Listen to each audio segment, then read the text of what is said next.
বলেছিলেন সুন্নাতু আবিকুম ইব্রাহিম। ওই যে ইব্রাহিম আলাইহিস সালাম জব করছেন, তার অনুকরণে আমরা করি। সাহাবীরা জিজ্ঞেস করলেন, বুঝলাম বাবার সিস্টেম, কিন্তু আমার পাওনা কি এখানে? ফামা লানা ফিহা ইয়া রাসূলুল্লাহ, বুঝলাম এটা বাবার সিস্টেম, বাবার সুন্নাত, আমার পাওনা কি এখানে?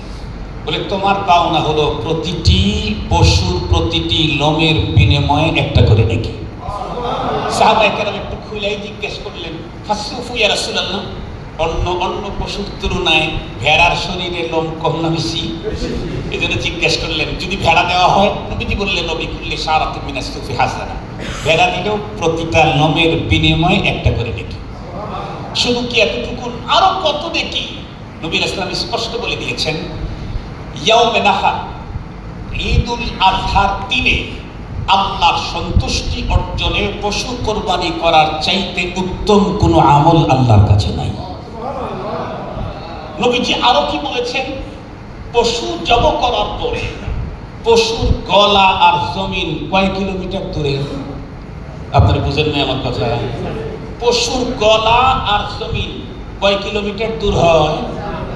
4 আঙ্গুল হয় না। যদি ছাগল গরু একটু বড় হয় তাহলে হয়তো আদাত হইতে পারে, শিং যদি আরো একটু বড় হয় তাহলে আরো উঁচা হইতে পারে।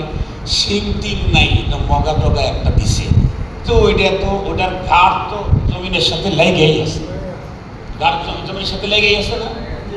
আল্লাহ পাকের রাসূল বলেন, এই ছুরি চালানোর পরে রক্তের ফোঁটা জমিনে পড়তে যত দেরি, তার আগেই আল্লাহর বান্দার এটা আল্লাহর আরশে আল্লাহর কাছে কবুল হয়।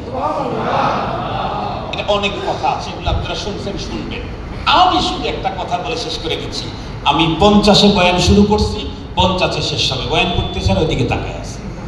মুহতারাম হাজির, খুব ভালো করে মনে রাখবেন, সেটি হলো, খুব ভালো করে মনে রাখবেন, আমরা যে ইবাদতগুলি আমরা এখন করতেছি, আমরা নামাজ পড়ি না, ইবাদত; রোজা ইবাদত; হজ ইবাদত; যাকাত ইবাদত। এই 4টার কথাই বলি। নামাজে আল্লাহকে কি দিলাম দেখা যায় না? দেখা যায় না? দেখা যায়। কেরাত পড়লাম, দিলাম, সেজদা দিলাম, কারে দিলাম? আল্লাহকে দিলাম। তাহলে এটা কিন্তু দেখা গেল যে আমি এই ইবাদতে আল্লাহরে কিছু দিলাম। যাকাত দেওয়ার সময় দেখা যায় না? দেখা যায়। একেবারে কসকসে টাকা দেখা যায়, মানে একদম 100% দেখা যায়। আর যে ভিড় হয়, কথা বলেন না কেন? কোটি কোটি টাকা যাকাত দিলে ভিড় হয় না? পায়ের নিচে পড়ে মানুষ মরে না? তাহলে এটাও দেখা যায়। হজে যখন গেলেন তখন দেখা যায় না? যায় না? লাব্বাইক আল্লাহুম্মা লাব্বাইক, লাব্বাইক লা শারীকা লাক লাব্বাইক, ইন্নাল হামদা ওয়ান নি'মাতা লাকা ওয়াল মুলক লা শারীকা লাক, লাব্বাইক আল্লাহুম্মা লাব্বাইক। এই যে স্লোগান শুরু হয়েছে, লাব্বাইকের স্লোগান, তারপরে কাফনের কাপড়, তারপরে কি আছে কথা বলেন না কেন? তাহলে কিছু যে আল্লাহকে দিচ্ছি, এটা আমরা কিন্তু বুঝতেছি যে এগুলা আল্লাহকে দিচ্ছি। কোরবানিতে কি দিলেন? কোরবানি যে করলেন, এখানে কি দিলেন? কারণ গরু আপনি চয়েস করে কিনছেন, গরু বাদি দেন, পশু আপনি আপনার চয়েস করে কিনছেন।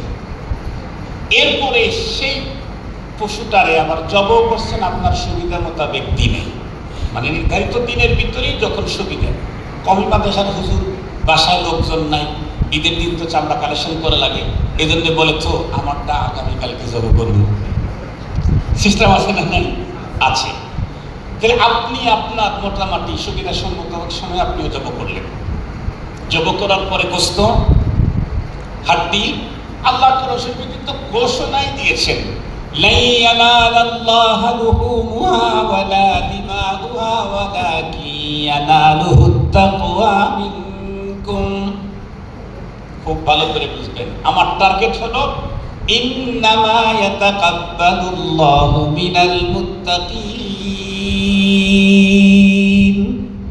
প্রথম কোরবানি দাতার এটা ছিল যে শুধুই মুত্তাকিদেরটাই কবুল করেন।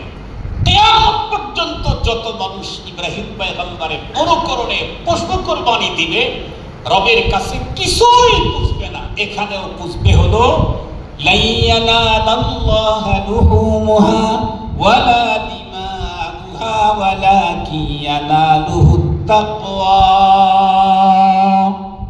এই কথাটা বোঝানো আমার টার্গেট ছিল। যে আমি কোরবানি করলাম, পশু আমি চয়েস করলাম, আমি জব করলাম, গোস্ত হাড্ডি তারপরে সবকিছু নিয়ে আসলাম। চামড়াটা ইচ্ছা করলে দাবাকাত মডিফাই করে আমি আমার বেডশিটের ভিতরে লাগাই দিলাম, সব গোস্ত আমি খেলাম। রবে কি দিলাম তাহলে এখানে? আমি কিনলাম, আমি জব করলাম, সব আমি নিয়ে আসলাম। এখানে রবকে কি দিলাম এটা দৃশ্যমান না, দেখার মতো। কথা বলেন না কেন? দেখার মতো কি? দেখার মতো না। অন্য সময় গরু কিনা মিটির বিয়েতে যেমন ভিজে কিনলাম, জব করলাম, এই করলাম, নিয়ে আসলাম, খাইলাম, লোকজনকে দাওয়াত দিলাম, এটাও তেমন। কিন্তু এখানে দিলামটা কি? বলে এখানে যে জিনিসটা দেওয়া হয়েছে, প্রথম কোরবানিতে যে জিনিসটা দেওয়া হয়েছে, এই হযরতে আদম আলাইহিস সালামের ছেলে হাবিল যে জিনিসটা দিয়েছে সেটা হলো তাকওয়া। আর তাকওয়ার কারণেই তাকটা কবুল হয়েছে, কাবিলেরটা কবুল হয় নাই। কাবিলেরটা কবুল হয় নাই তাকওয়া না থাকার কারণে। আজকেও আমাদের কোরবানির তাকওয়াকেই শুধু আল্লাহকে দেই, আর কিছু দেই না। এ কারণে অন্য সকল ইবাদতের নিয়ত আর কোরবানির নিয়তের মধ্যে বহু ব্যবধান আছে। অন্য নামাজ আর জুমার নামাজের পার্থক্য আছে না নাই? অন্য জোহরের নামাজের আজান দিছে, আজানের পরে কি কেনা বেচা হারাম? না। কিন্তু জুমার নামাজের আজানের পরে কেনা বেচা, কথা বলেন না কেন? কেনা বেচা, খাওয়া দাওয়া, পথ চলা, শ্বশুর বাড়ি যাওয়া সব হারাম। কোরআনের মধ্যে স্পষ্ট আল্লাহ পাকের ওয়াদা, ওয়াদারুল বাই ফাসআউ ইলা যিকরিল্লাহ ওয়াদারুল বাই। কেবলমাত্র আল্লাহর ঘরে সালাতে জুমা আদায় করার জন্য যে কাজ, সেগুলাই শুধু অনুমোদন। এর বাইরে একটা অনুমোদন নাই। এটা জোহরের জন্য না, আসরের জন্য না, মাগরিবের জন্য না, জুমার জন্য। সব কাজে নিয়ত লাগে বটে, কিন্তু কোরবানির নিয়ত অন্য সবগুলোর মতো না। এটা আরো একটি অনেক অনেক অনেক বেশি, অনেক বেশি এটা সেন্সি, এটা সিরিয়াস। এই জন্য মনে রাখতে হবে, কোনোভাবেই যেন আসন্ন কোরবানিতে আমার তাকওয়া, খোদাভীতি, ইখলাস, সহিহ নিয়ত কোনোভাবেই বিঘ্ন না ঘটে। মনে থাকবে তো ইনশাআল্লাহ? লোক দেখানোর জন্য না দিলে কেমন হয়, লোকেরা বলবে বড়রা দিয়েছে, এই জাতীয় কোনো কিছু যেন না ঢোকে। তাইলে কিন্তু এত দামি জিনিসটা নিমিষেই শেষ হয়ে যাবে। আর যে শুধু আল্লাহর সন্তুষ্টি অর্জনই তার একমাত্র লক্ষ্য, সে গোস্ত খেলো, আল্লাহর রাস্তায় কোরবানির যত নেকি বর্ণিত আছে সমস্ত নেকির প্যাকেজটাও পেয়ে গেল। সুবহানাল্লাহ ওয়া বিহামদিহি।